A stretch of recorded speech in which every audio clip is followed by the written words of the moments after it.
Morning students. Today we will continue chapter 1 of history for class 9th and chapter name is the French Revolution. Last video में हमने किया था कि किस तरह से नेशनल असेंबली सारी पावर्स को ले लेती है और लेने के बाद वो कॉन्स्टिट्यूशन मेकिंग के काम में लग जाती है। लुईस 16 किस तरह से नेशनल असेंबली को एक्सेप्ट करता है और जो कॉन्स्टिट्यूशन उनके द्वारा बनाया गया है उसे वो किस तरह से एक्सेप्ट कर लेता है, ये सब कुछ हमने पढ़ा।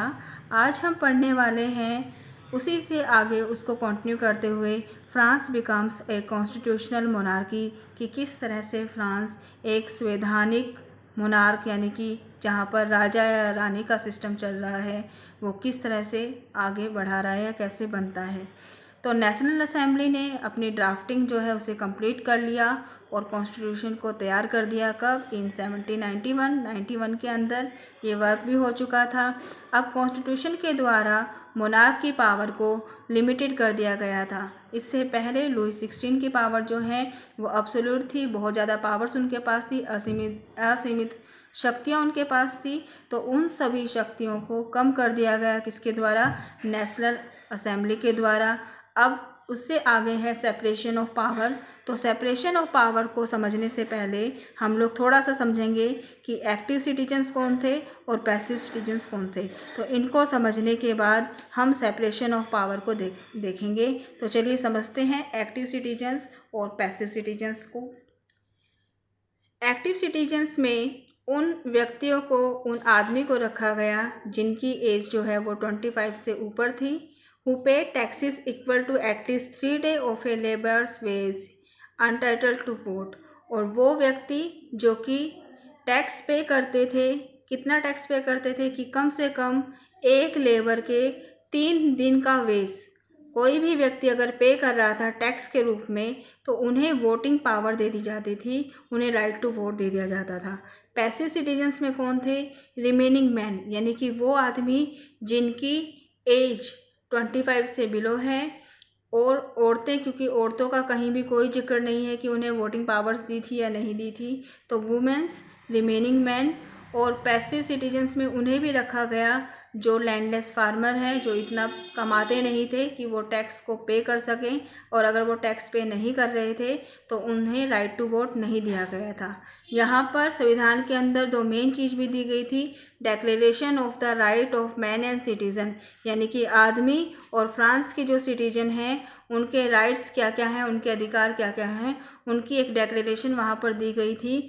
तो यहाँ पर जो फ्रांस के संविधान का सबसे नेगेटिव पॉइंट ये था कि वुमेन को इसमें इंक्लूड नहीं किया गया था, औरतों की कोई भी राइट्स यहाँ पर नहीं थे। नेचुरल एंड इनअलाइनेबल राइट्स उन व्यक्तियों के थे, नेचुरल हम लोग उन्हें कहेंगे जो लोग हैबिटेंट थे फ्रांस के, यानी कि फ्रांस के नेटिव्स को नेचुरल नाम दिया गया, और इनएलिएनेबल राइट्स उनके थे जो फ्रांस से बाहर के देशों से आकर के यहाँ पर बसे हुए थे। तो इनके राइट्स के बारे में भी यहाँ लिखा गया। ठीक है, अब हम देखते हैं सेपरेशन ऑफ पावर को। तो फ्रेंच कॉन्स्टिट्यूशन का सबसे बड़ा अचीवमेंट ये था कि यहाँ पर पावर्स को अब सेपरेट कर दिया गया था। 3 अलग अलग ऑर्गन बना दिए गए थे गवर्नमेंट के, जैसे कि जुडिशरी, एग्जीक्यूटिव और लेजिस्लेचर। जुडिशरी के अंदर जजेस थे और एग्जीक्यूटिव में किंग्स को रखा गया था और लेजिस्लेटिव में खुद नेशनल असेंबली जो है वो काम करती थी। तो यहाँ पर एक्टिव सिटीजन और पैसिव सिटीजन्स की अगर हम लोग बात करें तो इन्हें पावर मिली हुई थी वोट देने की, ये लोग वोटिंग पावर दे सकते थे। तो टोटल सिटीजन्स जैसे अगर हम बात करें उस समय पर 4 मिलियन के आसपास फ्रेंच जो टोटल पॉपुलेशन थी उसमें से सिर्फ 50,000 मैन जो हैं वो इलेक्टोर्स थे, यानी कि उन्हें वोटिंग पावर्स मिली हुई थी। वो 50,000 व्यक्ति कौन थे? जो टैक्स पे करते थे। कितना टैक्स पे करते थे कि एक लेबर्स के 3 डेज़ का वेज अगर उतना ही टैक्स, उसके इक्वल टैक्स वो पे कर रहे हैं तो उन्हें इलेक्टोर्स बना दिया जाता था, उन्हें राइट टू वोट दे दिया जाता था। तो 50,000 व्यक्ति जो हैं वो राइट टू वोट के अकॉर्डिंग वोट देने का अधिकार रखते थे। ये वोट देते थे और फिर नेशनल असेंबली में 745 मेंबर्स को चुना जाता था, यानी कि 50,000 में से कोई 745 मेंबर्स को नेशनल असेंबली के लिए चुना जाता था। अब नेशनल असेंबली में वो 745 आदमी कौन आते थे? जो इनसे भी ज़्यादा टैक्स पे करते थे, यानी कि जो सबसे ज़्यादा टैक्स पे करते थे वो नेशनल असेंबली में 745 मेंबर्स जो हैं वो बन करके आ जाते थे।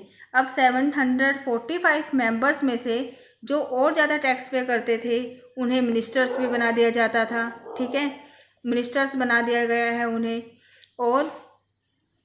और भी जो ब्यूरोक्रेसी के अंदर जो अलग अलग उनके पास नौकरी होती थी, जो जॉब्स होती थी, उन पर उन्हें रखा जाता था।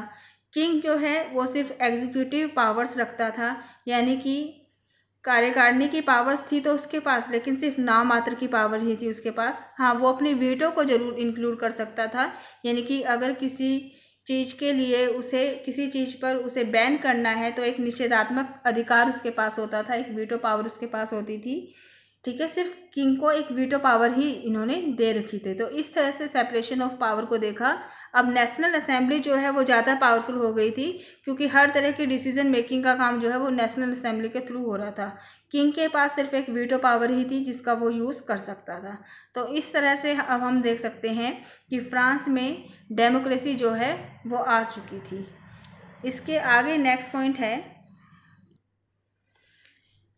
अबोलिशमेंट ऑफ मोनार्की इन फ्रांस, कि फ्रांस में किस तरह से मोनार्की सिस्टम को पूरी तरह से उखाड़ दिया गया या पूरी तरह से उसे ख़त्म कर दिया गया और फ्रांस जो है वो एक रिपब्लिक बन गया। तो इसको अब हम देख लेते हैं। तो लुई 16 की पावर्स को कम तो कर दिया था, लेकिन लुई 16 चुप रहने वाले कहाँ थे? तो उन्होंने क्या किया, सीक्रेटली एक प्लान बनाना शुरू कर दिया कि वो नेशनल असेंबली को किस तरह से ओवरथ्रो करेंगे, किस तरह से वहाँ से हटाएंगे। तो इसके लिए वो क्या करते हैं, वो हेल्प मांगते हैं किससे? किंग ऑफ पर्शिया से। किंग ऑफ पर्शिया से वो हेल्प मांग लेते हैं। और सभी को पता है कि ऑस्ट्रेलिया के साथ तो एक वो नेबरिंग रूलर तो थे ही, उसके साथ साथ ऑस्ट्रेलिया के उनसे क्या रहे हैं, संबंध भी रहे थे, यानी कि मैरिज की हुई थी उन्होंने ऑस्ट्रेलिया की राजकुमारी से, जिसके बारे में हमने पढ़ा था, मैरी एंटोनिएट। तो मैरी एंटोनिएट से शादी की हुई थी, तो ऑस्ट्रेलिया से तो उनके वैसे भी रिलेशन शामिल थे। तो दोनों पर्शिया और ऑस्ट्रेलिया क्या करते हैं, मिल करके कोशिश करते हैं कि वो लुई 16 की हेल्प करेंगे। ऑस्ट्रेलिया को तो वैसे भी उसकी हेल्प करनी थी, लेकिन पर्शिया की हेल्प करने का रीज़न ये था क्योंकि पर्शिया के अंदर भी उस समय पर किंग रूल कर रहे थे, राजा जो है वो शासन कर रहे थे। तो अगर साथ वाली कंट्री में डेमोक्रेसी आ गई है तो कभी ना कभी उनकी जनता भी यही चाहेगी कि यहाँ पर डेमोक्रेसी आ जाए। तो वो लोग इसीलिए वहाँ से नेशनल असेंबली को हटाना चाहते थे। लेकिन बिफोर दिस कुड हैपन, ऐसा हो पाता कि वो दोनों अपनी सेना लेकर के आते और युद्ध जो है अच्छी तरह से शुरू कर पाते। नेशनल असेंबली को पूरे प्लानिंग के बारे में पता चल गया और उन्होंने खुद ही क्या डिक्लेयर कर दिया, declare war against Persia and Australia. और ऑस्ट्रेलिया और पर्शिया के खिलाफ उन्होंने खुद से ही युद्ध जो है उसकी अपील कर दी। उन्होंने कहा कि हम लोग युद्ध करेंगे, क्योंकि लुई 16 सीक्रेटली जो है कोई प्लान कर रहा है इनके साथ हम लोगों के खिलाफ। तो इसलिए वो खुद से ही एक युद्ध का आयोजन कर देते हैं, कि वो खुद से डिक्लेयर कर देते हैं कि हम पर्शिया और ऑस्ट्रेलिया के खिलाफ युद्ध करेंगे। अब नेशनल असेंबली के पास अपनी कोई खुद की सेना नहीं थी, तो 1000 ऑफ वॉलंटियर ज्वाइन आर्मी। तो अब बहुत सारे वॉलंटियर खुद से आगे आते हैं आर्मी को ज्वाइन करने के लिए। और ये वॉलंटियर कौन थे? ये वॉलंटियर थे लैंडलेस फार्मर, ठीक है, पीजेंट, जो छोटे छोटे पीजेंट हैं वो सभी, और उसके साथ वर्कर, छोटे छोटे शॉपकीपर जो थे वो सब जो है इसके अंदर इंक्लूड थे। तो 1000 ऑफ वॉलंटियर ज्वाइन आर्मी। और यहाँ पर क्या गाते हैं वो, दे सिंग मर्सिलेस। तो वो एक मर्सिलेस नाम का सॉन्ग जो है उसे गाते हैं, जो कि किसने बनाया था, रोगर डी ला एसेल्स ने बनाया था। और इनको ये जो है अब फ्रांस का क्या बन गया है, नेशनल एंथम बन गया है। तो मर्सेल्स नाम की जगह पर इन्होंने उस गाने को, उन वॉलंटियर ये गाना गाते हुए जा रहे थे, तो इसीलिए इस सॉन्ग का नाम मर्सिलेस रख दिया गया था। अब युद्ध बड़ा भयानक हुआ था। ऑस्ट्रेलिया और पर्शिया जो है इस युद्ध में हार गए थे, क्योंकि बहुत सारे पीजेंट ने, वर्कर्स ने इसके अंदर पार्टिसिपेट किया था नेशनल असेंबली की ओर से।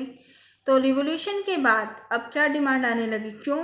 क्योंकि इस रिवॉल्यूशन के अंदर सबसे अहम भूमिका जो वॉलंटियर्स ने निभाई थी। और वो वॉलंटियर्स कौन थे?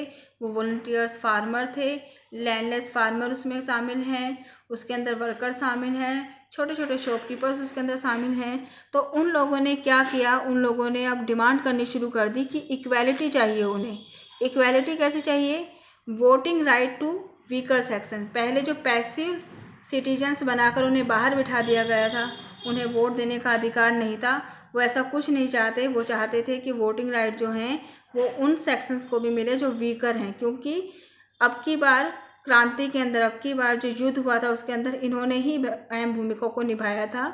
इसीलिए नेशनल असेंबली खुद से हट जाती है और इन्हें जो है वो पावर दे देती है। यहाँ पर कुछ पॉलिटिकल क्लब जो हैं उनके फॉर्मेशन होने शुरू हो जाते हैं, वो बनने शुरू हो जाते हैं। और उन्हीं पॉलिटिकल क्लब में एक सबसे मेन क्लब होता है जैकोबिन क्लब, जिसको हम अपनी नेक्स्ट वीडियो में पढ़ेंगे। जैकोबिन क्लब के बारे में पढ़ेंगे और उनके एक बहुत ही बढ़िया लीडर हुए थे मैक्सिमिलियन रॉबेस्पियर, उसके बारे में भी पढ़ेंगे। उसका डिक्लाइन कैसे हुआ, उसका पतन कैसे हुआ, उसके बारे में भी हम लोग अपनी नेक्स्ट वीडियो में पढ़ेंगे। यहाँ तक आपको अपने नोट्स जो हैं वो प्रॉपर मैनर के अंदर प्रिपेयर करने हैं। Thank you so much.